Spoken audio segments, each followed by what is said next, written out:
કારમાં બ્લાસ્ટના પગલે ગુજરાતની સુરક્ષામાં વધારો, રાજ્યના પ્રસિદ્ધ દેવાલયોમાં કડક બંદોબસ્ત ગોઠવી દેવાયો। દિલ્હીમાં કાર બ્લાસ્ટના પગલે ગુજરાતની સુરક્ષામાં વધારો કરાયો છે, ત્યારે રાજ્યના પ્રસિદ્ધ દેવાલયોમાં કડક બંદોબસ્ત ગોઠવી દેવાયો છે। દ્વારકા મંદિરમાં લોખંડી પોલીસ બંદોબસ્ત ગોઠવી દેવાયો। એલસીબી, એસઓજી સહિતની ટીમો દ્વારા સઘન ચેકિંગ હાથ ધરાયું। યાત્રિકોની તપાસણી કર્યા બાદ જ મંદિરમાં પ્રવેશ આપવામાં આવી રહ્યો છે।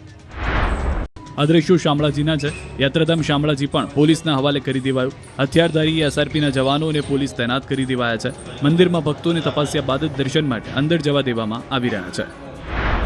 તો હવે પ્રથમ જ્યોતિર્લિંગ સોમનાથ મંદિર પણ દર્શન કરવા હોય તો પહેલા ચેકિંગ થશે, બાદમાં જ મંદિરની અંદર પ્રવેશ મળશે। મંદિરે સઘન ચેકિંગ હાથ ધરાયું છે।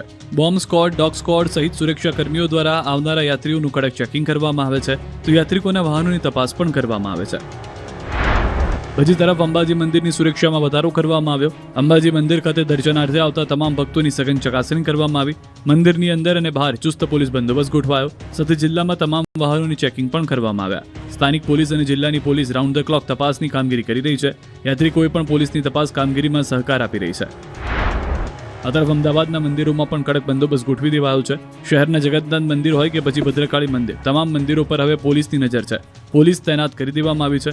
મંદિરના ખૂણે ખૂણાની તપાસ કરવામાં આવી રહી છે। પોલીસ જ નહીં પરંતુ એસઆરપી જવાનો પણ મંદિરની સુરક્ષામાં તૈનાત છે।